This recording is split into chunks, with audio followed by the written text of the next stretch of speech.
Imagine waking up 100,000 years ago. No electricity, no phones, no television, and no streetlights. As the sun disappeared, darkness completely took over the world. For ancient humans, night wasn't just the end of the day. It was a completely different world. Visibility disappeared, temperatures dropped, and danger could be hiding just a few meters away. So humans gathered together around one of their greatest discoveries, fire. Inside that small circle of light, they could finally see, stay warm, and feel protected. Today, we can turn night into day with the flick of a switch. But for most of human history, darkness controlled when people worked, traveled, gathered, and slept. And eventually, as darkness arrived, our ancestors closed their eyes. But why? Why did humans become creatures that mostly sleep at night? The answer begins with something far older than humanity itself, the rotation of Earth. As our planet turns, one side faces the sun while the other faces away from it. That constant rotation creates the cycle that controls life on Earth, approximately 12 hours of daylight, followed by approximately 12 hours of darkness, although the exact length varies by location and season. Animals adapted to this rhythm in different ways. Some became active during the day, while others evolved to hunt, move, and survive under the cover of darkness. Humans also developed an internal system that could predict this daily cycle. Even without clocks, our bodies could recognize when it was time to be awake and when it was time to rest. Scientists call this biological timing system the circadian rhythm. It's an ancient internal clock that still influences your body every single day. Deep inside your brain is a tiny structure that acts as one of your body's master clocks. It helps coordinate the timing of sleep, wakefulness, hormones, and other biological processes. And one of its most important signals comes from your eyes. When bright light enters your eyes, your brain receives a powerful message: it's daytime, stay alert. But as evening arrives and the light fades, that message changes. Your body begins moving in the opposite direction, alertness starts falling, and your brain begins preparing for sleep. Your eyes don't just help you see the world, they also help your brain understand what time of day it is. Darkness becomes a signal that nighttime has arrived. One important chemical involved in this process is melatonin. As darkness increases, melatonin levels generally rise, helping your body prepare for sleep. But there was another reason nighttime mattered to our ancestors. Imagine standing in a prehistoric forest after sunset. You can hear something moving, but you can't see what it is. For an early human, that could be terrifying. A predator might be nearby, hidden by darkness. And unlike many animals, humans weren't naturally equipped with powerful claws, fangs, or incredible speed. Our greatest survival weapons were different: intelligence, cooperation, tools, and the ability to learn gave humans an advantage. But these advantages worked much better when we could actually see. During daylight, humans could search for food, travel across the landscape, make tools, communicate, and watch for danger. But once darkness arrived, many of those activities became much harder. Staying in a safe location and resting could therefore be a much smarter strategy than wandering through the darkness.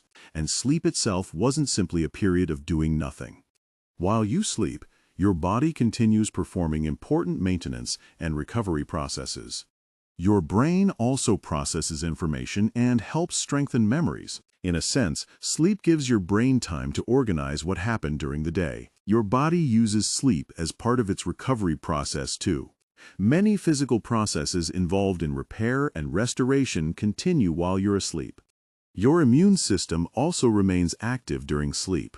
That's one reason why consistently getting enough sleep is important for overall health. So sleep may look like inactivity from the outside, but inside your body, an enormous amount of biological work is still happening. There was just one major problem. Sleeping made you vulnerable. While your eyes were closed and your awareness was reduced, something dangerous could approach. Humans could reduce that danger by staying together. Groups could sleep inside protected locations, while others could remain alert or respond to unusual sounds. Animals developed many different solutions to this problem. Some slept in trees, some hid underground. Others slept in groups. Humans increasingly relied on shelters and cooperation. Choosing a sleeping location may have been a survival decision. A protected cave, sheltered area, or elevated location could make the difference between safety and danger. Inside a cave or protected shelter, humans could finally surrender to sleep while the dangerous darkness remained outside. Then something extraordinary happened. Humans learned to control fire, and fire completely changed the relationship between humans and nighttime.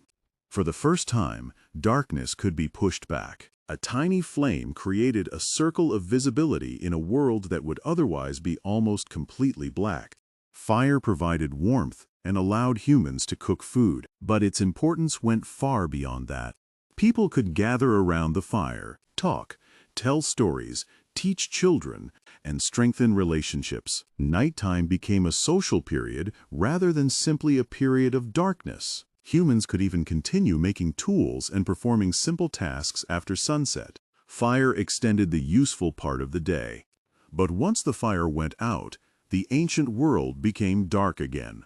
And eventually, humans still had to return to the most natural response to darkness: rest. But did ancient humans always sleep for one continuous 8-hour period? Not necessarily. Human sleep patterns have probably varied across cultures, environments, and historical periods. Before modern electricity, people depended on natural daylight and relatively weak artificial lights, such as candles and oil lamps. That meant nighttime schedules could look very different from ours. Historical evidence includes references to people having a period of sleep, waking during the night, and later returning to sleep. This idea is sometimes described as first sleep and second sleep, but it's important to remember that this was not necessarily a universal pattern followed by everyone. What it does show is that human sleep can be influenced by our environment, culture, daily routines, and especially the amount of light around us. And then humans began creating better and better artificial light. Fire was followed by lamps and candles, and eventually came the technology that transformed nighttime: forever electricity. A simple torch could extend human activity into darkness, but its light was weak, unstable, and limited compared with what would come later. When electric lighting arrived, humans suddenly had something their ancestors could never have imagined: the ability to illuminate an entire room with the flip of a switch. Modern cities took this even further. Today, millions of lights keep streets, buildings, stores, and homes bright long after the sun has disappeared. That created a strange conflict. The modern world can tell you to keep working at midnight, while your ancient biological clock may be telling your body that it's time to sleep. And then came the smartphone. Now, instead of simply having a bright room, we can hold a glowing screen directly in front of our eyes while lying in bed. Light at night can influence the body's circadian timing, and using stimulating technology late at night can also make it harder for some people to wind down. Look at the contrast. An ancient human lies beneath natural darkness, while a modern human lies awake under the glow of a smartphone. Our technology has changed dramatically, but our biology hasn't changed nearly as quickly. Deep inside, we're still carrying an ancient clock, and sleep isn't controlled by that clock alone. Another system is constantly working in the background: sleep pressure. The longer you're awake, the stronger the biological pressure to sleep generally becomes. It's almost like a battery that gradually fills throughout the day. That's why staying awake for a long time becomes increasingly difficult. Eventually, your brain starts demanding what your body needs. When nighttime arrives, your biological clock and growing sleep pressure can work together. Your body becomes increasingly prepared to enter sleep. And this brings us back to the biggest mystery.